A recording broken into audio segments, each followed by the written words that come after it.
যেই আলেমরা ইসলামী শক্তিকে ঐক্যবদ্ধ করে এই জমিনে কোরআন কায়েমের জন্য চেষ্টা করবে না, বরং তারা ইসলাম বিদ্বেষীদের সাথে হাত মিলাবে, ওই আলেমরা এই দেশে দালাল আলেম হিসাবে চিহ্নিত হয়ে থাকবে।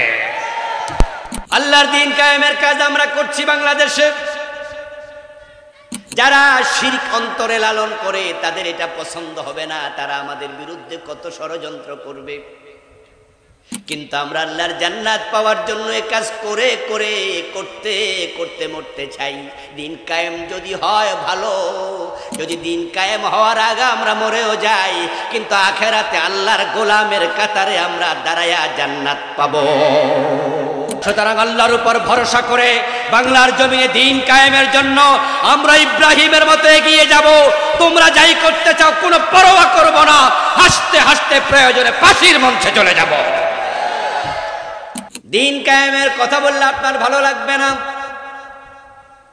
এই জন্য আল্লাহ বলছেন কাবুরা আলাল মুশরিকিনা মা তাদউহুম ইলাইহি।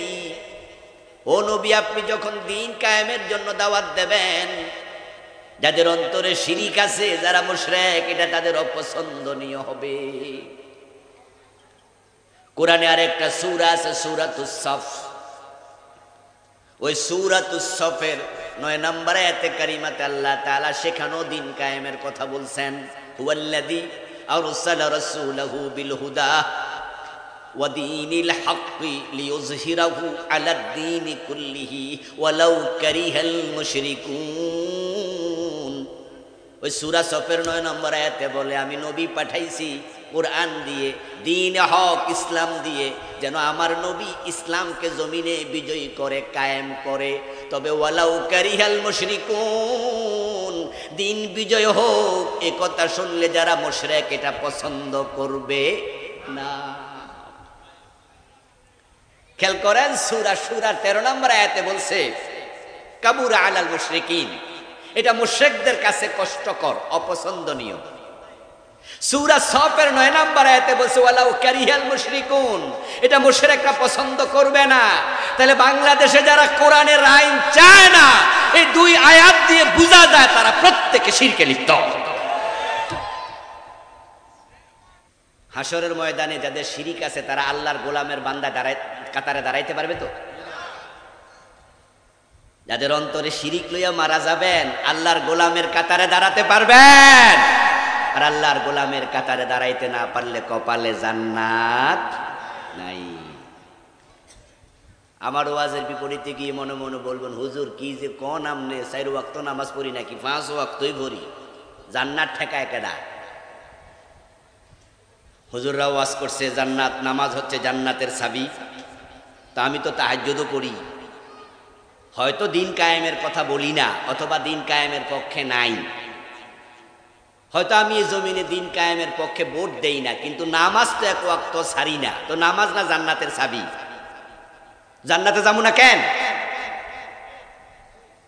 আমার দোস্ত তার উত্তর কোরআনে সূরা মাউনের মাঝে আছে, 2 তল্লা সূরা। এই সূরা মাউনে আছে ফাওয়াইলুল লিল মুসাল্লিন। শুধু নামাজ পড়ে জান্নাত খুঁজিও না দোস্ত, আল্লাহ বলে ফাওয়াইলুল লিল মুসাল্লিন, কিছু মুসল্লির জন্য আল্লাহ ওয়াইল দোজক বানায় রাখছে। সব নামাজি জান্নাতি নয়। সবচেয়ে বড় মুনাফিকের নাম ছিল আব্দুল্লাহ ইবনে উবাই। আব্দুল্লাহ ইবনে উবাই প্রিয় নবীজি সাল্লাল্লাহু আলাইহি সাল্লামের পিছনে দাঁড়িয়ে নামাজ পড়তো, রাসূল ছিলেন ইমাম, আব্দুল্লাহ ইবনে উবাই হতো মুক্তাদি। এই মুনাফিক আব্দুল্লাহ ইবনে উবাই যতই নামাজ পড়ুক সে জান্নাতে যাবে না, জাহান্নামে। জাহান্নামের মাঝখানে থাকবে না, নিচে। তাহলে বোঝা গেল কত নামাজি দোজকেও যাবে। যারা কোরআন কায়েমের পক্ষে না, তোমার মতো নামাজি আল্লাহর জান্নাত পাইবা না। খুব সাবধান। আল্লাহু ইয়াজতাবি ইলাইহি মান ইয়াশা। এবার আয়াতের পরের অংশ বলতেছেন, ও নবী, এই যে দিন কায়েমের কথা আমি আপনাকে শোনালাম, সব নবীকে দায়িত্ব দিলাম, তবে দিন কায়েমের দায়িত্ব এই কাজ সবাই করবে না। আল্লাহ যাদেরকে পছন্দ করে তারাই শুধু দিন কায়েমের কাজ করে।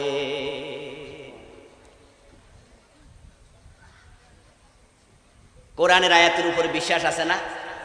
আমি অনুবাদ মাত্র শোনাচ্ছি, ব্যাখ্যা একটু পরে করব।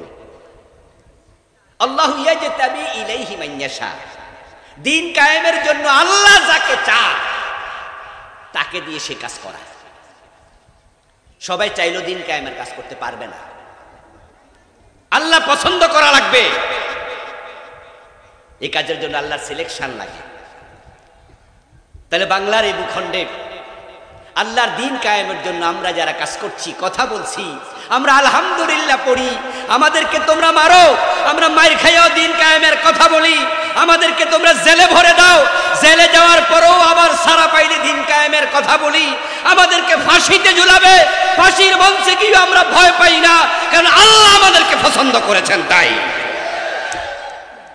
বিখ্যাত আরবি উক্তি, মাল্লাহুল মাওলা ফালাহুল কুল। আল্লাহ যদি আমাদের হয়ে যায় তাহলে আমাদের কোনো টেনশন নাই, সবই আমাদের। সারে দুনিয়া हो मुखालिफ कुछ नहीं नुकसान है, कुछ गम नहीं कुछ डर नहीं जब रहमते रहमान है। ইব্রাহিম আলাইহিস সালাম ছিলেন একা। পুরা নমরুদ এবং তার দেশের লোকেরা, ইভেন ইব্রাহিম আলাইহিস সালামের বাবা পর্যন্ত ইব্রাহিমের পক্ষে না বিপক্ষে ছিল। এতে করে ইব্রাহিমের কিছু আসে যায়? কোনো ক্ষতি হয়েছে?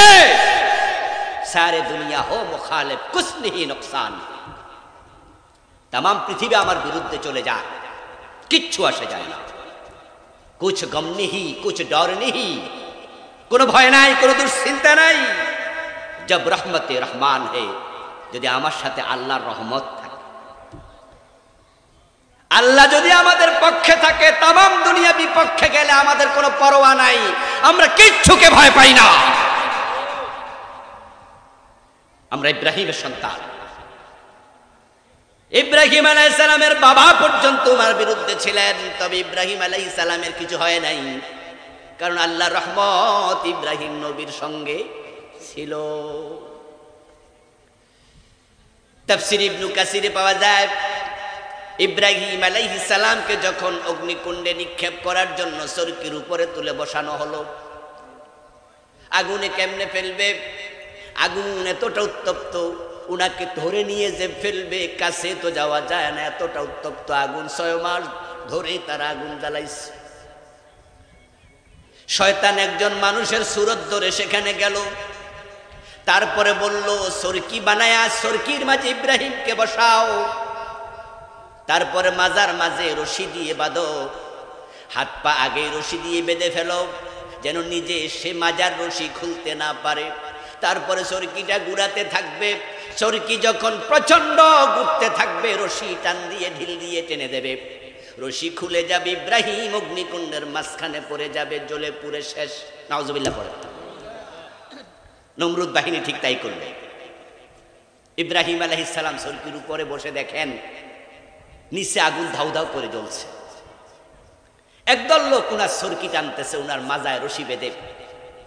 তাকায়া দেখেন যারা রশি টানতেছে তাদের মাঝে উনার বাবা আজর আছে। উনি বাবাকে দেখে খুব কষ্ট পেলেন। আরে আমার জন্মদাতা বাবাও বুঝি আমারে আগুনে ফেলাই দিতে চায়। ইব্রাহিম আলাইহিস সালাম তখন চরকির মাঝে বসে নিচের দিক থেকে চোখ তুলে আসমানের দিকে তাকালেন। এবার আল্লাহর সাথে একান্তে কথা বলতে শুরু করলেন, ইয়া রব ইন্নাকা ফিস সামাই ওয়াহিদুন ওয়া আনা ফিল আরদি ওয়াহিদুন আ'বুদুক হাসবিয়াল্লাহু নি'মাল ওয়াকিল নি'মাল মাওলা ওয়া নি'মান নাসির। সুবহানাল্লাহ পড়েন।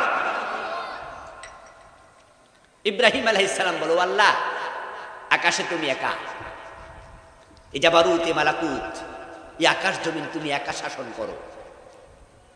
জমিনের দিকে তাকায় দেখো তোমার গোলাম ইবাদতকারী ইব্রাহিম, সেও একা, তার বাবাটাও তার পক্ষে নাই। তবে আল্লাহ এই যে তামাম দুনিয়ার সব মানুষ পুরো ইরাকের লোকেরা আমার বিরুদ্ধে চলে গেল, আমি এতে ভয় পাই না। হাসবি আল্লাহু নি'মাল ওয়াকিল নি'মাল মাওলা ওয়া নি'মান নাসির। আমার বন্ধু হিসাবে, অভিভাবক হিসাবে, আমার কর্ম সম্পাদনকারী হিসাবে আমি আল্লাহকে যথেষ্ট মনে করি। You are enough for my. তুমি আমার জন্য একাই যথেষ্ট, আমি টেনশন করি না, কুছ পরোয়া নেই। এর মাঝে রশিতে ঢিল পড়ে গেল, চরকি ঘুরছে, রশি খুলে গেল। তাফসীর ইবনে কাসির প্রণেতা বলেন কানা ফিল হাওয়া। ইব্রাহিম তখন শূন্যে, উপরে চরকি, নিচে আগুন, উনি মাঝখানে। ফারাজা লাহু জিবরিল ফাকালা ইয়া ইব্রাহিম আলাকা হাজা ক্বালা আম্মা মিনকা ফালা ওয়া আম্মা মিনাল্লাহি ফাবালা। ইব্রাহিম আলাইহিস সালাম অগ্নিকুণ্ডে পড়ে যাবেন, তিনি শূন্যে আছেন, পড়তে আর কতক্ষণই লাগবে। এর মাঝে জিবরিল আমিন আসলেন। জিবরিল এসে বলে ইব্রাহিম আগুনে পড়ে যাচ্ছেন, আমি জিবরিল হাজির হয়েছি, আমার 600 পাখা আছে আপনি জানেন, আমাকে যদি আপনি বলেন যে হেল্প চাই, আমি সাথে সাথে এক থাপ্পড়ে আগুন নিভাইয়া দেব, পাখা একটা ঝাপটা দেব মাত্র। আলাকা হায়াজাতুন, আপনার কি এই সাহায্যের প্রয়োজন আছে?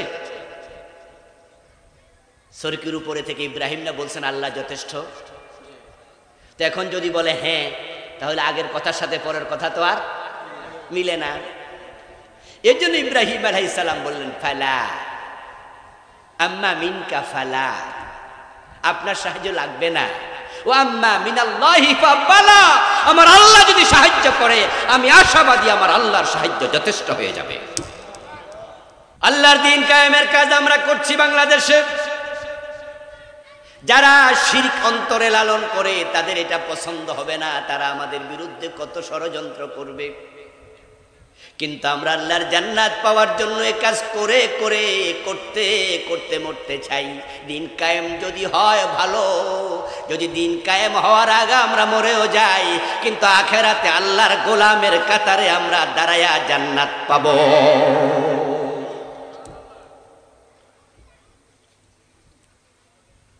ইব্রাহিম আলাইহিস সালাম আল্লাহ তাআলার উপর পরিপূর্ণ ভরসা করলেন। আর আল্লাহ তাআলা কোরআন মাজিদে বলছেন ওমান ইয়াতাওয়াক্কাল আলাল্লাহি ফাহুয়া হাসবুহ, যে আল্লাহর উপর ভরসা করে তার জন্য যথেষ্ট কে। ইব্রাহিম আগুনে পড়ে গেলেন, কিন্তু আগুনে পড়ে ইব্রাহিম দেখে আগুনের মাঝে কোনো উষ্ণতা নাই। কোরআন নাজিল হয়েছে আজ থেকে প্রায় 4000 বছর আগে। নবীজি সাল্লাল্লাহু আলাইহি ওয়াসাল্লামের আগমনের 2500 বছর আগে কোরআন নাজিল হয়েছে।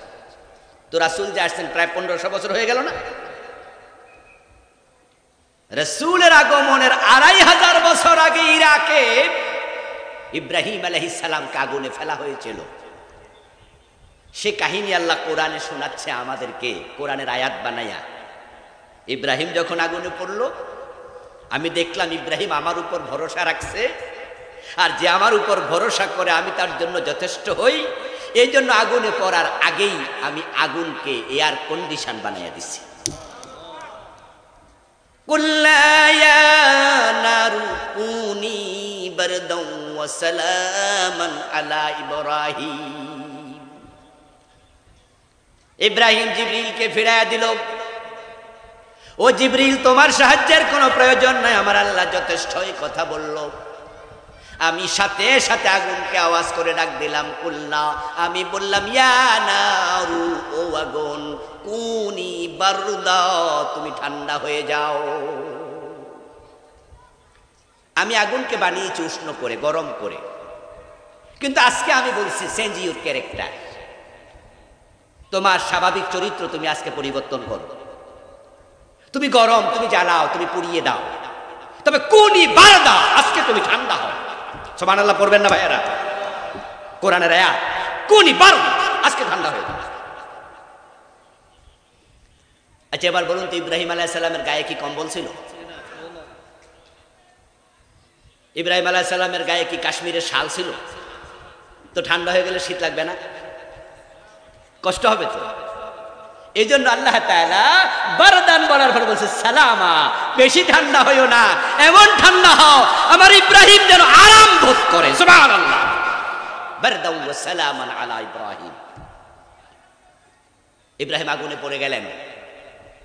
দেখেন যে এখন আগুন, এয়ার কন্ডিশন, এসি, শীত না গরম না, নাতিশীতোষ্ণ। সেখানে তিনি 40 দিন ছিলেন। ইবনে কাসির রাহিমাহুল্লাহ ওনার তাফসীরে লেখেন ইন্নান নার লাম তাহরিক মিনহু ইল্লা ওয়াসাকা। ইব্রাহিমকে যে হাত পা রশি দিয়ে বেঁধে আগুনে ফেলা হয়েছিল, আগুন উনার হাত পায়ের রশিটা জ্বালাইয়া উনাকে মুক্ত করে দিয়েছে, কিন্তু গায়ের জামাটাও টাচ করে নাই, শরীরের পশমও টাচ করে নাই। বরং সেই আগুনকে আল্লাহ তাআলা ফুল বাগান বানিয়েছেন, উনার জন্য মেহমানখানা বানিয়েছেন। 40 দিন পর ইব্রাহিম আলাইহিস সালাম আগুন থেকে বের হলেন। হায়াত পেয়েছিলেন তিনি 250 বছর, 175 বছর হায়াত পেয়েছিলেন। জীবনের শেষ দিকে উনার ছেলে পুলে নাতিপুতির সাথে যখন গল্প করতেন, তখন তিনি বলতেন যে আমার লম্বা হায়াতে আমি যত আরাম বোধ করেছি, আরাম ভোগ করেছি, পেয়েছি, আরাম আয়েশ পেয়েছি, সবচেয়ে বেশি আরামে ছিলাম নমরুদের আগুনের ভিতরে। এবার আপনাদেরকে জিজ্ঞাসা করবো, আপনারা জবাব দিন, সে আল্লাহ এখনো আছে না নাই? সে আল্লাহর আগের ক্ষমতা আছে না নাই? সুতরাং আল্লাহর উপর ভরসা করে বাংলার জমিনে দ্বীন কায়েমের জন্য আমরা ইব্রাহিমের মতো এগিয়ে যাব। তোমরা যাই করতে চাও কোনো পরোয়া করব না, হাসতে হাসতে প্রয়োজনে ফাঁসির মঞ্চে চলে যাব। আল্লাহ তাআলা দ্বীন কায়েমের জন্য যাদেরকে তৌফিক দেন তাদের আলহামদুলিল্লাহ বলা উচিত যে আমরা দ্বীন কায়েমের পক্ষের কর্মী শক্তি। আমাকে আল্লাহ এই জন্য কবুল করছে, এই জন্য আল্লাহ তোমার শুকর, এই জন্য আমরা পড়ছি আলহামদুলিল্লাহ। দ্বীন কায়েম আবার কি জিনিস? আল্লাহ যে দায়িত্ব দিলেন বড় বড় নবীদেরকে, আমাদেরকে দ্বীন কায়েম করো বললেন, এটা কি জিনিস? কায়েম শব্দের অর্থ হলো প্রতিষ্ঠিত করা। আর দ্বীন মানে ইসলাম। ইন্নাদ দীনা ইনদাল্লাহিল ইসলাম। আল্লাহর কাছে একটাই দ্বীন, সেটার নাম কি? বলেন না ভাইয়েরা, জোরে বলেন না। কি? বাংলাদেশে ইসলাম সমাজে, রাষ্ট্রে, আদালতে, বিভিন্ন জায়গায়, হাইকোর্টে, সুপ্রিম কোর্টে, সংসদ ভবনে, সব জায়গায় ইসলাম কায়েম আছে কি? তো আল্লাহ আমাদেরকে বলছে এই ইসলামটা তোমরা কায়েম করো। দ্বীন মানে ইসলাম, ইসলাম কায়েম করো। ইসলাম বাংলাদেশে যেহেতু কায়েম নাই, এটা কায়েম করার দায়িত্ব জিন এবং ফেরেশতা নাকি মানুষের? আপনি মানুষের ভিতরে একজন কিনা, তাহলে আপনাকে আল্লাহ বলছে দ্বীন কায়েম করো। যারা আল্লাহর এই আদেশ মানতেছেন না, তারা কি আল্লাহর অনুগত বান্দা নাকি বিদ্রোহী? ওই যে প্রাইমারিতে, হাই স্কুলে চাকরি করবেন, এটা রেখে দেন, চাকরি করবেন কিন্তু আপনি আইন মানবেন না, আপনি বিশৃঙ্খলাকারী। সে প্রতিষ্ঠানওয়ালার আপনার উপর কি খুশি না বেজার? বেজার। ঠিক আমার সামনে আপনারা যারা আছেন, ইসলামের মাঝে আছে চুরি করলে হাত কেটে দাও, আসেনি? আসেনি? এ কথা কোরআনে আছে? 54 বছরে কয়জন চোরের হাত কাটছেন? কাটলেন না। এই যে আল্লাহর আইনটা জমিনে কায়েম করলেন না, এতে করে আল্লাহ আমাদের উপর খুশি না বেজার? বেজার, যে আমার আইন তোরা মানলি না। আমরা আজকে এখানে আলহামদুলিল্লাহ অনেক লোক, আমরা সবাই মিলে যদি এখন বলি আগামীকাল থেকে বাংলাদেশে যে কোনো চোর চুরি করলে, ধরা পড়লে, সে যদি স্বভাবে চুরি করে, অভাবে নয়, তাহলে তার হাত কেটে দেয়া হবে। আপনারা বললেন জি হুজুর, হ্যাঁ, আইন হবে, চালু হবে। কিন্তু 151 জন এমপি যদি হ্যাঁ শব্দটা সংসদে বলে, আইন বানানোর সুযোগ আছে না নাই? তাহলে দ্বীন কায়েম করতে হলে কোরআনওয়ালাদেরকে সংসদে পাঠাতে হবে। এই কাজটা আমি করছি, এই কাজটা হুজুর করছেন, এই কাজ আপনি করছেন কি? যদি আপনি করেন তাহলে আপনার অনুগত গোলাম, আল্লাহর অনুগত গোলাম। দ্বীন কায়েম করো। দ্বীন মানে ইসলাম, কায়েম মানে প্রতিষ্ঠিত করা। এই যে আমাদের মাথার উপরে সুন্দর একটা প্যান্ডেল, আজ থেকে 2 দিন আগে এখানে এই প্যান্ডেলটা ছিল। কিন্তু গতকালকে থেকে প্যান্ডেলের কাজ শুরু হলো। দেখেছেন, দায়িত্ব যাকে দেয়া হয়েছে ওই লোকটা কিছু বাঁশ আনছে, তারপরে সামিয়ানাটা আনছে, কিছু পেরেক আনছে, এটা মাটিতে গাড়ানোর জন্য খন্তা আনছে, দা আনছে, কুড়াল আনছে, তার যা দরকার সব আইনা আস্তে আস্তে করে লাঠি গাড়ছে, তারপরে লাঠিগুলো তৈরি করে আস্তে সামিয়ানাটা টানাইছে। আজকে বিকাল বেলায় মাহফিল কমিটিকে বলছে, দেখেন তো প্যান্ডেলটা হইছে নি? তারা কয় মাশাআল্লাহ, এক সময় এটা প্রতিষ্ঠিত ছিল না, এখন প্রতিষ্ঠিত হয়েছে। এটাই হলো কায়েম করা। এদেশে কোথাও ইসলাম নাই, হাইকোর্ট ইসলাম দিয়ে চলে না, গণভবন চলে না, বঙ্গভবন চলে না, আদালত চলে না, আমাদের ব্যবসা বাণিজ্য কোরআন হাদিস দিয়ে চলে না। পুরাটা দেশ চলছে পাশ্চাত্যের আইনে, ধর্মনিরপেক্ষ মতবাদে। যখন পুরা দেশ কোরআন দিয়ে চলবে, হাদিস দিয়ে চলবে, তখনই দিন কায়েম হবে। নবীজি মুহাম্মদ সাল্লাল্লাহু আলাইহি ওয়াসাল্লাম যেই দেশে আসছিলেন, যেই সমাজে আসছিলেন, যেই যুগে আসছিলেন, সে আরব দেশের ওই যুগের নাম ছিল আইয়ামে। ওই দেশে মানুষ ল্যাংটা হাঁটতো, উলঙ্গ। জাহেল তো, জাহেল মানে কি? মূর্খ, বর্ব। ওরা কাপড় চোপড়ও পরতো না। হ্যাঁ,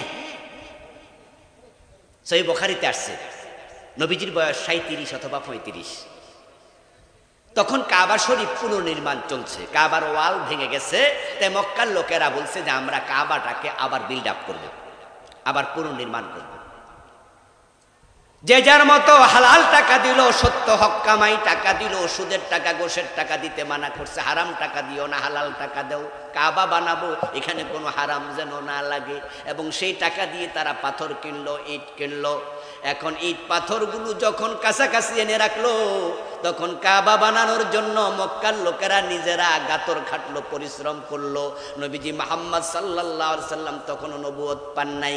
উনার বয়স তখন 37 অথবা 35। উনার সাথে উনার আপন চাচা আব্বাস রাদিয়াল্লাহু তাআলা আনহু রাসূলুল্লাহর বয়সে 2 বছর বড়। রাসূলের বয়স যদি 37, উনার বয়স তখন 39। রাসূলের বয়স যদি 35, আব্বাসের বয়স তখন 37। উনার সিনিয়র 2 বছর বয়সে। চাচা ভাতিজা একসাথে গেলেন। চাচা ভাতিজা একসাথে যাইয়া কাবা শরীফ বানাইবো, এই জন্য ওনারা কান্দে করে পাথর আনতেছে কাছাকাছি। নবীজি সাল্লাল্লাহু আলাইহি ওয়াসাল্লাম বড় সুন্দর মানুষ ছিলেন। আব্বাস ভাতিজার দিকে তাকাইয়া দেখে ওনার গায়ের চামড়ার মাঝে পাথরের দাগ পড়ে লাল হয়ে গেছে। এবার আব্বাস বলতেছে, ভাতিজা, আমি যেমন লুঙ্গি খুইলা কান্দে রাখছি, তারপর লুঙ্গির উপরে পাথর রাখছি, দেখো আমার কান্দে কিন্তু দাগ পড়ে নাই। এখন তুমিও তোমার লুঙ্গিটা খোলো, খুইলা কান্দে নেও, তারপরে পাথর রাখো। তাহলে আব্বাস কি কাফরওয়ালা ছিল না ল্যাংটা ছিল? বয়স কি ছোট মানুষের সমান?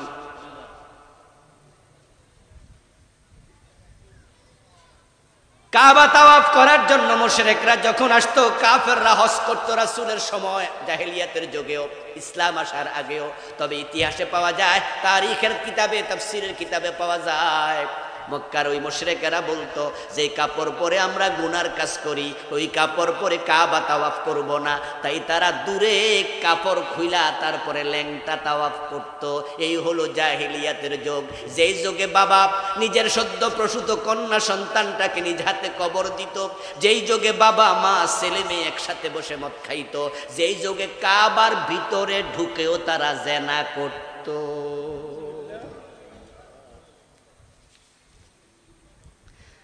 আচ্ছা, আপনারা এই নোয়াখালী তো নাকি? এই নোয়াখালী অঞ্চলে কি মদ আছে না? কিছু মদ টদ খায় এমন পোলাপান আছে না? বেশি না, হয়তো কম আছে তো নাকি? আচ্ছা, মসজিদের ভিতরে ঢুকে কেউ মদ খায়? নোয়াখালীতে কি জেনা বেবিচার কল্প স্বল্প আছে না? কিন্তু মসজিদের ভিতরে ঢুকে কেউ জেনা করে? কিন্তু জাহেলিয়াতের যুগে এত বড় মূর্খ বদমাশ, তারা আল্লাহর ঘর কাবার ভিতরে ঢুকেও জেনা করত। একবার তো সকালবেলা গিয়ে দেখে একটা পুরুষ একটা নারী, ওদের এলাকার তারা চেহারা দেখে চিনল। একটার নাম ছিল ইয়াসাব আরেকটার নাম ছিল নায়েলা। নাম মনে থাকবো নি? ইয়াসাফ, আরেকটার নাম নায়েলা। নায়েলা হলো মহিলা, ইয়াসাফ হলো পুরুষ। তারা দুইজনে কাবার ভিতরে ঢুকে জেনা করছে। নাউজুবিল্লাহ পড়েন। কত বড় হারামি দেখেন, কাবার ভিতরে ঢুকে। আল্লাহর গজব তাদের উপর পড়ল। আল্লাহ দুইটাকে মূর্তিতে রূপান্তরিত করে দিলেন, পাথর বানায় ফেললেন। ঠিক তারা যেভাবে জেনায় লিপ্ত ছিল এইভাবে পাথর হয়ে গেল, এর মাঝে মৃত্যু দিলেন। সকালে তারা গিয়ে দেখে নারী পুরুষ একজন আরেকজনের উপরে শুয়ে আছে উলঙ্গ। তারা দেখে বুঝছে দুরা জেনা করছিল, কিন্তু জাহেলগুলো পাথর হওয়া দেখা কয় নিশ্চয়ই এটা বিশেষ কোনো বরকত। তারা তখন দুইটাকে আলাদা করলো। আলাদা করে তারা সাফা মারোয়া, দুটা পাহাড়, যেটা কাবার পাশে এখনো কিছু অংশ আছে, আমরা দৌড়াদৌড়ি করি হজের সময়, সাই করি। ইয়াসাফ এবং নায়েলাকে, একটাকে সাফা পাহাড়ে আরেকটাকে মারোয়া পাহাড়ে তারা যে স্থাপন করলো, স্থাপন করে হজের মৌসুমে তারা এই দুইটাকে সাই করত। জেনা ছিল, মদ ছিল, হেরোইন ছিল, গাঁজা ছিল, যত রকমের আছে সব আকাম কুকাম ছিল। এবার বলুন তো, ইসলাম কায়েম হওয়ার পরে চুরি ডাকাতি জেনার ছিল নাকি? আমার রাসূল আসলেন, এসে এবার মানুষকে জানাইয়া দিলেন পর্দা করা ফরজ। একজন পুরুষ হাঁটু থেকে নাভি পর্যন্ত নিজের স্ত্রী ছাড়া কাউকে দেখাতে পারবে না। একজন নারী তার পুরা দেহটা তার স্বামী ব্যতীত কারো সামনে উন্মুক্ত করতে পারবে না। যারা হারাম পুরুষ তাদের সামনে চেহারা খোলা রাখতে পারবে, হাত খোলা রাখতে পারবে, মাথার চুল খোলা রাখতে পারবে। বাবার সামনে মেয়ে মাথার চুল খোলা রাখলে অসুবিধা নাই, কিন্তু বেগানা পুরুষের সামনে একটা চুল দেখানো জায়েজ নাই, এটা হারাম। ইসলাম এসে গেল, পর্দা কায়েম। ইসলাম কায়েম হয়ে গেল, তখন চুরি নাই, চুরি করলে হাত কাটা শুরু। নবীজি মুহাম্মদ সাল্লাল্লাহু আলাইহি ওয়াসাল্লামের উপর আল্লাহ দ্বীন কায়েমের দায়িত্ব দিলেন। আমার রাসূল 13টা বছর মক্কায় দ্বীন কায়েমের চেষ্টা করলেন, কিন্তু মক্কায় নবীজি দ্বীন কায়েম করতে পারেন নাই। নোয়াখালীর মানুষ তো শিক্ষিত মানুষ, আপনাদের কাছ থেকে আমি জবাব চাইব, নবীজি কি দ্বীন কায়েম মক্কায় করছিলেন আগে না মদিনায়? অথচ নবীজির জন্মস্থান কোথায়? আবু বকরের জন্ম কোথায়? ওমর, ওসমান, আলীর জন্ম কোথায়? 10 জন বড় বড় জান্নাতি সাহাবী, 10 জনের জন্মই হলো। নবীজির নবুয়ত ছিল মোট 23 বছর, তার মাঝে মদিনায় 10 বছর, মক্কায় ক বছর? তাহলে 3 বছর আরো বেশি। কিন্তু দ্বীন কায়েম মক্কায় হয় নাই, 3 বছর বেশি সময় দিছে। 4 খলিফার জন্মস্থান মক্কায়, দ্বীন কায়েম হলো মদিনায়। আশারা মুবাশশারা প্রথম 10 জনের বাড়ি মক্কায়, দ্বীন কায়েম হয়েছে মদিনায়। কোরআনের মাঝে 113টা 14টা সূরা আছে, তার মাঝে 28টা হলো মদিনায়, 86টা হলো মক্কায়, কিন্তু ইসলাম কায়েম হলো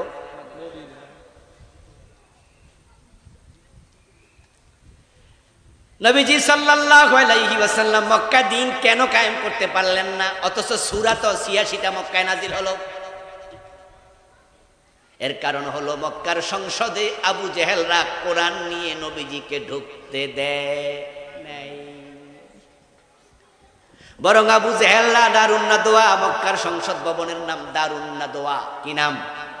ওই দারুন নাদওয়ায় বসে তারা সিদ্ধান্ত নিয়েছিল, তাসমাউ লিহাদাল কুরআনি ওয়ালগাউ ফীহি লাআল্লাকুম তাগলিবুন। মুহাম্মাদের কোরআন এ মক্কার সীমানায় তেলাওয়াত করলে ওই কোরআন শুনতে যাওয়া নিষেধ। নাউজুবিল্লাহ পড়েন। লা তাসমাউ লিহাদাল কুরআন, এই কোরআন তোমরা শুনিও না। ওয়ালগাউ ফীহি, এবং কোরআন যেখানে পড়বে সেখানে গন্ডগোল লাগাও, ডিস্টার্ব করো, 144 জারি করো। গত 15-17 বছরে বাংলাদেশে শত শত কোরআনের মাহফিল যারা বন্ধ করছে, বোঝা গেল তাদের মাঝে আবু জেহেলের চরিত্র আছে। আলহামদুলিল্লাহ, গত জুলাইয়ে বিপ্লব হওয়ার পরে আজকের এই দিন পর্যন্ত বাংলাদেশের কোনো জায়গায় কি মাহফিল বন্ধ হয়েছে? এই যে আজকে এখানে মাহফিল করছেন, টিউনুর কাছে ডিসির কাছে দৌড়াদৌড়ি করা লাগছে। কিন্তু গত 15-17 বছর আমরা দেখেছি অনুমতি ছাড়া মাহফিল করতে পারতো না। অনুমতির জন্য ডিসির কাছে, টিউনুর কাছে, ওসির কাছে, এসপির কাছে, নেতার কাছে, পাতি নেতার কাছে দৌড়াতে দৌড়াতে জুতার তলা ক্ষয় হয়ে যেত। আল্লাহর জমিনে কোরআনের কথা বলতে যারা বাধা দিয়েছে, আল্লাহর গজবে তারা দেশ ছাড়তে বাধ্য হয়েছে। আবু জেহেল বলছে না কোরআন শোনা যাবে না, গন্ডগোল লাগাই দাও। 13টি বছর চলে গেল। নবীজি মুহাম্মদ সাল্লাল্লাহু আলাইহি সাল্লাম হিজরত করে মদিনায় রওনা দিলেন। আল্লাহ বললেন চলে যান এখান থেকে, এখানের পরিবেশটা ভালো নয়। রাসূল মদিনায় রওনা দিলেন। 3 দিন গারে সাউরে অবস্থান করলেন। তারপরে লুকাইয়া লুকাইয়া আবু বকর সিদ্দিককে সাথে নিয়ে মদিনার দিকে যাচ্ছেন, আর মনে মনে ভাবতেছেন মদিনায় গেলাম, কিন্তু সেখানে হিজরত করে গিয়ে দেখি ওখানের সংসদে আরেক আবু জেহেল বসে আছে, আমাকে কোরআন নিয়ে সংসদে ঢুকতে দেয় না। তাহলে আমি চোর ধরে হাত কাটার আইন কেমনে করব? কোরআনের আইন যদি কায়েম করতে চাই, দিন কায়েম করতে চাই, ও রাব্বাকা ফাকাব্বির, রবের তাকবীরকে বড় করতে চাই, তাহলে তো আমাকে আইনের ঘরে যেতেই হবে। আইন না বানালে তো জাকাত কায়েম হবে না। জাকাত একা একা দেয়ার জিনিস না, রাষ্ট্রীয়ভাবে আদায় করার জিনিস। মাশাআল্লাহ, আমরা যে জাকাত দেই এটা ইসলামী সিস্টেম না। এই সিস্টেম রাসূল এবং সাহাবীদের যুগে ছিল না। আমরা নিজেরা জাকাত দেই না, আবার জাকাত দেওয়ার জন্য মাইকিং করি না, তারপরে কাপড় দিয়া পাবলিকের পায়ের তলায় ফালাইয়া ফিষ্ট করি না। এটা সিস্টেম না। বরং জাকাতের সিস্টেম হলো রাষ্ট্র জাকাত নেবে। আল্লাহ তাআলা প্রিয় নবী মুহাম্মদ সাল্লাল্লাহু আলাইহি ওয়াসাল্লামকে বলেছেন, খুয মিন আমওয়ালিহিম সাদাকাতান তুতাহহিরুহুম ওয়া তুযাক্কিহিম বিহা। খুয মিন আমওয়ালিহিম সাদাকা, সাদাকা মানে যাকাত। ও নবী, আপনি ধনীদের থেকে যাকাত তোলেন, আপনি নেতা। নবীজি বলছেন, হ্যাঁ, তুখাযু মিন আগনিয়াইহিম ফাতুরাদ্দু ইলা ফুকারাইহিম। ধনীদের থেকে যাকাত তোলা হবে, তারপরে যাকাত আবার দেয়ার খাত আছে না নাই? ইন্নামাস সাদাকাতু লিল ফুকারাই ওয়াল মাসাকিনি ওয়াল আমিলিনা আলাইহা ওয়াল মুআল্লাফাতি কুলুবুহুম ওয়া ফির রিকাব ওয়াল গারিমিন ওয়া ফি সাবিলিল্লাহি ইবনিস সাবিল। রাষ্ট্র জাকাত তুলবে, তারপরে যারা পাবে তাদের কাছে পৌঁছাবে। এবার আপনারা বলুন তো, জাকাত যদি রাষ্ট্রীয়ভাবে তুলতে হয়, জাকাতের পক্ষের লোককে রাষ্ট্রের নেতা বানানো দরকার আছে না নাই? 54 বছরের বাংলাদেশে রাষ্ট্রীয়ভাবে জাকাত তোলা হয়েছে কয়দিন? الذين إن مكناهم في الأرض أقاموا الصلاة وآتوا الزكاة وأمروا بالمعروف ونهوا عن المنكر। আল্লাহ তাআলা সূরাতুল হাজে বলেন, কোন এলাকায় যখন মুসলমানদেরকে আমি ক্ষমতা দেব, তখন আমি আল্লাহর পক্ষ থেকে মুসলমান নেতা 4টা কাজ করবে। 1 নাম্বার, নামাজ কায়েম করবে। তারা আইন বানায়া দেবে, আজান হলে দোকান অফিস বন্ধ, সবাই নামাজ পড়ো। টিউন অফিসে টিউন হবে ইমাম, বাকি অফিসাররা হবে মুসল্লি। ডিসি অফিসে ডিসি হবে ইমাম, বাকি অফিসাররা হবে মুসল্লি। বাইতুল মুকাররম জাতীয় মসজিদে প্রেসিডেন্ট হবে ইমাম, আমরা হব মুসল্লি।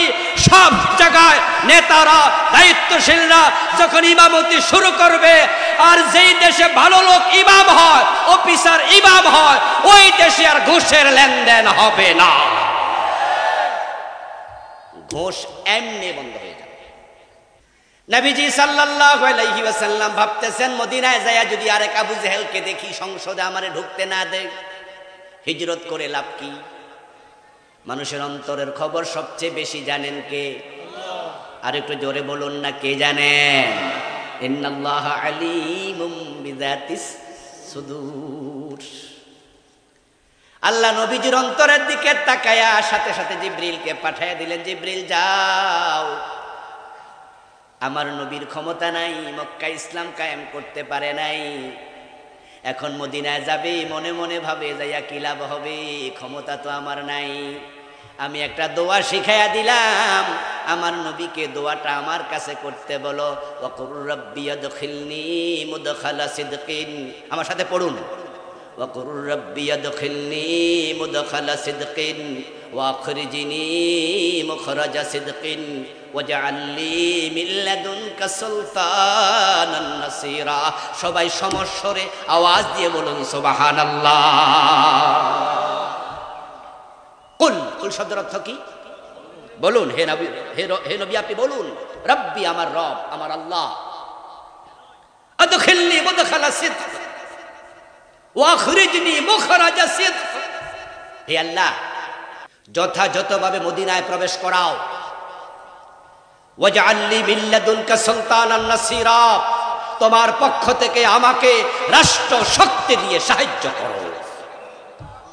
দোয়া শিখালেন কে? প্রিয় ভাইরা বলুন না, কে শিখালেন? সে দোয়াটা এখনো কোরআনে আছে না নাই? নবীজি আল্লাহর কাছে রাষ্ট্র ক্ষমতা চাইলেন, কিন্তু আমরা ইসলামওয়ালারা, কোরআনওয়ালারা যখন রাষ্ট্র ক্ষমতার কথা বলি, তখন আপনারা বলেন যে হুজুররা রাজনীতি করে কেন? আলেমরা কি নবীর ওয়ারিস নয়? কথা বলেন, নবীর ওয়ারিস কারা? তা নবী যদি আল্লাহর কাছে ক্ষমতা চায়, এ দেশের আলেমদের ক্ষমতা চাওয়া দরকার আছে না নাই? তোমরা ক্ষমতা পাইলে গম চুরি করবা, তোমরা ক্ষমতা পাইলে দেশের টাকায় কানাডায় বেগম পাড়া বানাইবা, তোমরা ক্ষমতা পাইলে আঙ্গুল ফুলে কলা গাছ হবে। আর ইসলামওয়ালারা, কোরআনওয়ালারা ক্ষমতা পাইলে দেশের টাকা এক টাকা তারা অন্যায় ভাবে তসরুফ করবে না। দেশটা সত্যি সোনার বাংলা, কিন্তু দেশটার কপাল খারাপ, নেতারা খারাপ। জমিনটা ভালো, এই জমিনের মতো উর্বর জমিন পৃথিবীতে কম আছে। আপনারা যারা দুবাইতে গেছেন, কাতারে গেছেন, সৌদি আরব গেছেন, উমরা করতে, হজ করতে, চাকরি করতে, ও দেশে গিয়েও আপনারা গাছপালা দেখছেন। তবে মরুভূমিতে রাস্তার পাশে যে ফুল গাছগুলো আছে, বিভিন্ন গাছ আছে, আপনি সৌদি আরবে একটু খেয়াল করে দেখবেন যে গাছতলা একটা পাইপ লাইন আছে, পানি না দিলে গাছ বাঁচে না। সকালে একবার পানি দেয়, সন্ধ্যা আবার পানি দেয়, তারপরে গাছ বাঁচায়। আর আমার দেশের জমিন এত উর্বর, আল্লাহর এত বড় নিয়ামত। আমার দেশে আম খাইয়া আমের বিচিটা ফালাই দিছে, 6 মাস পরে যাইয়া দেখে নিজে নিজে গাছ হয়ে গেছে। আসলে সোনার বাংলা এটা। লাউটা একটু বয়স হয়েছে, শক্ত হয়ে গেছে, গাছ থেকে পায়রা দেখে যে কাইটা খাওয়া যাবে না, বেশি শক্ত। তা আমাদের মা বোনরা কয় যে এটা ফালাই দে, এটা ফালাই দে, কিটা করবি, এটা কেউ তো কিনবো না। ওই লাউটা হালকা করে একটু নষ্ট নষ্ট হয়ে আছে, রাস্তায় পড়ে আছে, রাস্তার পাশে কাউয়া যাইয়া লাউয়ের বিচি খাইছে, হজম হয় নাই, পায়খানা করছে, ওখান থেকে নিজে নিজে লাউ গাছ হইয়া লাউ ধরে, এমন ঘটনা। কিন্তু সোনার বাংলা আজকে তামার বাংলা। এর কারণ হচ্ছে নেতারা ভালো না। এই দেশের নেতারা দেশের টাকা বিদেশে পাঠায়। বড় বিস্ময়কর নেতা মালয়েশিয়া, আমাদের মাত্র 8 থেকে 10 বছর আগে স্বাধীন হয়েছিল। সে মালয়েশিয়া আজকে পৃথিবীর উন্নত দেশের একটা। 10-12 বছর আগে মালয়েশিয়া গিয়েছিলাম 4 দিনের জন্য। কুয়ালালামপুরে নেমে দেখি এত বিশাল বিল্ডিং, টুইন টাওয়ার। ওটার নিচে যাই একটু উপরের দিকে তাকাইছিলাম, টুপিটা হাতে নিছি, মাথা থেকে নি পইরা যায়, এত উঁচু বিল্ডিং। 50 তলা বিল্ডিং যে কয়টা আছে গুণে শেষ করা যাবে না। তারা স্বাধীন হলো আমাদের মাত্র 8 থেকে 10 বছর আগে।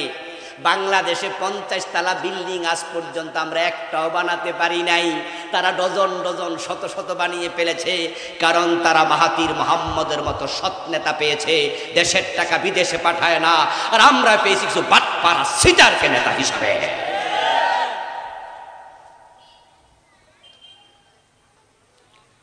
দিন যদি কায়েম হয়ে যায়, সোনার বাংলা হয়ে যাবে, বেশি দিন লাগবে না। কারণ আমরা ইনশাল্লাহ আইন চালু করে দেব, দেশের টাকা মারবা, চুরি করবা, হাত কেটে দেওয়া হবে। হাত কাটার কথা শুনলে কিছু চমকে ওঠে, কয় হুজুর কি কন, হাত কেটে লাগবে? আরে ভাই, হাত কাটবে চোরের, আপনি টেনশন করেন কেন? আপনারটা কাটবে না তো? চোরের জন্য মায়া দেখান কেন? হ্যাঁ, ইসলাম এসে হাত কাটার আইন শুরুতে চালু করবে না। ইসলাম এসে আগে দারিদ্রতা দূর করবে। দারিদ্রতা যখন দূর হবে, জাকাত ভিত্তিক অর্থ ব্যবস্থা চালু হবে। ওমরের যুগের কথা আপনাদের মনে আছে? ওই যে একজন মহিলার ঘরে খাবার নাই, ওমর কি নিজের কাঁধে করে আটার বস্তা ওর বাড়িতে পৌঁছায় নাই? ইসলামী রাষ্ট্র হলেই আপনার হাত কাটবে না শুরুতে। আগে জাকাত চালু করে গরিবের বাড়িতে বাড়িতে খাবার পৌঁছিয়ে দেয়া হবে, দারিদ্রতা বিমোচিত হয়ে যাবে। প্রিয় ভাইরা, যখন অভাব থাকবে না, এরপরও কেউ চুরি করবে, আপনারা বলুন তো ওই চুরিটা কি অভাবে না স্বভাবে? যে স্বভাবে চুরি করে তাকে ছাড় দেওয়া উচিত না হাত কাটা উচিত? আমাদের দেশে যারা ধনী মানুষ, বড় বড় অফিসাররা ঘুষ খায়, দেশের টাকা চুরি করে, তাদের এই চুরিটা, ঘুষ খাওয়াটা অভাবে না স্বভাবে? ওদের হাত কাটার আইন করা দরকার আছে না নাই? ফখরুদ্দিন মঈনুদ্দিন সরকার ক্ষমতায় এসেছিল, বড় বড় চোর ধরে জেলে দিয়েছিল। ওই চোরগুলো আবার বাইর হইয়া এখন এমপি হয়ে গেছে, নেতা হয়ে গেছে। আমরা ওদেরকে চোর বলবে সাহস আমাদের নাই, কারণ বেটা যে চোর তার কোনো দলিল প্রমাণও তো আমাদের কাছে নাই। দোষ ছিল মঈনুদ্দিন, ফখরুদ্দিন, হেরাতে আমেরিকায় চলে গেছে দুইজন।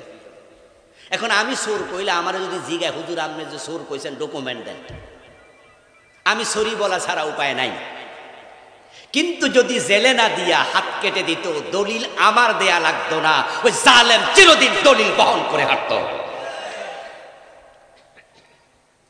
10টা এমপি, 5টা মন্ত্রী, 20টা সচিব, 15টা ডিসিএসপি, এরকম বড় বড় আমলা, বড় বড় নেতা, দেশের টাকা যারা লুটপাট করেছে, চুরি করেছে, হাত যদি কেটে দেয়া যেত, একটা নেতার হাত দেখে 100 নেতা তারের মতো সোজা হয়ে যেত।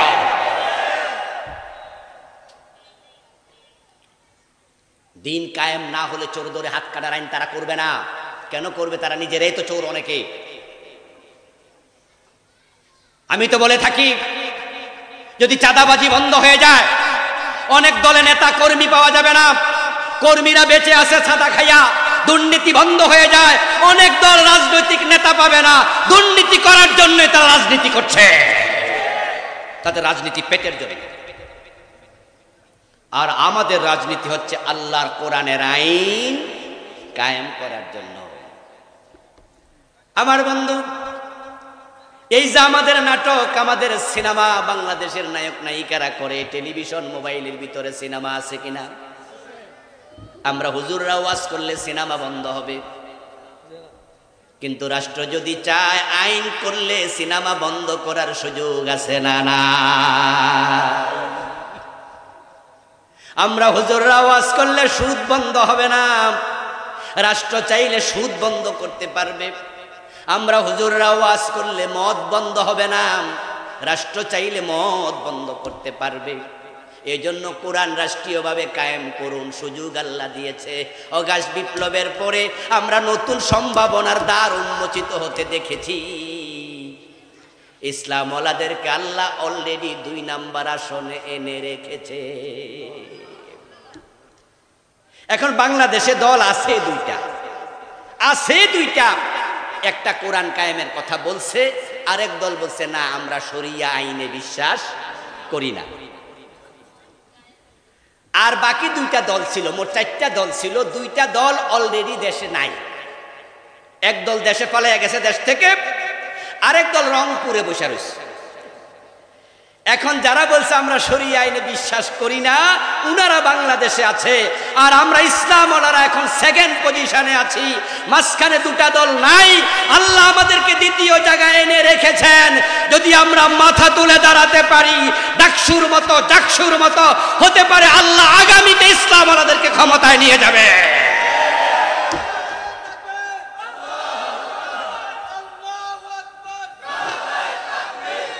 সুযোগ আছে না নাই? সুযোগ আছে কিনা? আলেম ওলামার ঐক্যমত হয়ে যান, নামাজি হাজি গাজীর ঐক্যমত হয়ে যান। 54 বছর আমরা জাতীয়তাবাদ দেখেছি, ধর্মনিরপেক্ষতাবাদ দেখেছি। 5 বছরের জন্য আমরা ইসলাম দেখতে চাই। কয় বছরের জন্য? 5 বছরের জন্য আমরা কোরআনকে ক্ষমতায় দেখতে চাই, ইসলামের পক্ষে যেতে চাই। ভোট তো কত জায়গায় দিয়েছি, একটাবার ইসলামের পক্ষে দিতে চাই। আমরা আশাবাদী, আলেমরা এক হয়ে গেলে জালেমরা লেজ তুলে পালিয়ে যাবে। কিন্তু হতাশার কিছু চিহ্ন আবার দেখছি। কিছু কিছু পাগড়িওয়ালা দেখি আবার ইসলামের পক্ষে নাই। কিছু টুপিওয়ালা আবার যারা বলে শরিয়া আইনে বিশ্বাস করি না, ওরার সাথে জোটবদ্ধ হতে চাচ্ছে। যেই আলেমরা ইসলামী শক্তিকে ঐক্যবদ্ধ করে এই জমিনে কোরআন কায়েমের জন্য চেষ্টা করবে না, বরং তারা ইসলাম বিদ্বেষীদের সাথে হাত মিলাবে, ওই আলেমরা এই দেশে দালাল আলেম হিসাবে চিহ্নিত হয়ে থাকবে। আমাদের আহ্বান হবে সব ইসলামী শক্তি ঐক্যবদ্ধ হয়ে যান। মতের ভিন্নতা থাকতেই পারে, মাসলাকের ভিন্নতা থাকতে পারে। আপনি গোল টুপি পরেন, আমি লম্বা টুপি পরি। আপনি কিয়াম করেন, আমি কিয়াম করি না। আপনি আমিন আসতে বলেন, আমি জোরে বলি। ইখতিলাফ আছে, ইখতিলাফ থাকবে, অসুবিধা নাই। আপনি পীরের মুরিদ, আমি পীরের মুরিদ হই না। আপনি তাবলীগ করেন, আমি তাবলীগ করি না। কিন্তু কোরআন এবং হাদিস নিয়ে কোনো ইখতিলাফ আমাদের মাঝে নাই। তাই স্লোগান হবে মাসলাক যার যার, ইসলাম সবার।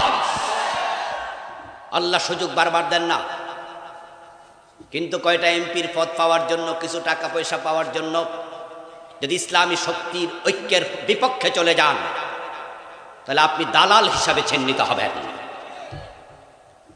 আরো 2-1 পীর সাহেবকে আমরা দেখতে পাচ্ছি উল্টাপাল্টা বক্তব্য দিচ্ছে, ইসলামী শক্তিকে লক্ষ্য করে তীর ছুঁড়ে মারছে। এদেশের সবচেয়ে বড় ইসলামী দলের বিরুদ্ধে ফাও ফাও কথা বলছে, আবল তাবল বলছে, খেলাফত খেলাফত বলে চিৎকার দিচ্ছে। আগামী নির্বাচন ইসলামের পক্ষ শক্তিকে যেন বিজয়ী তারা না হয়, এই জন্য বক্তব্য দিচ্ছে উল্টা পাল্টা। আমি তাদের কাছে বলতে চাই, খেলাফতের পক্ষে তো আমরাও আছি, কিন্তু খেলাফতের কথা বলে ইসলামী শক্তিকে দুর্বল যদি করো, তুমি খেলাফতের পক্ষ শক্তি নাও, বরং তুমি ষড়যন্ত্রকারী হিসাবে চিহ্নিত হবে। প্রিয় ভাইয়ের, আসুন না এবারে কমপক্ষে আমরা কোরআন বিজয়ের জন্য কাজ করি। আস-সাইয়্যু মিন্না ওয়াল ইতমামু মিনাল্লাহ। চেষ্টার মালিক আমরা, সফলতা দানকারী কে? আল্লাহ। আল্লাহ তাআলা বাংলার জমিনটাকে তুমি কোরআনের জন্য কবুল করো, সবাই বলেন আমিন। সেই পথে, সেই রাস্তায় যেন আমরা সকলে মিলে একসাথে এগিয়ে যেতে পারি। আল্লাহ সেই তৌফিক আমাদের দাও, আবারও বলেন আমিন।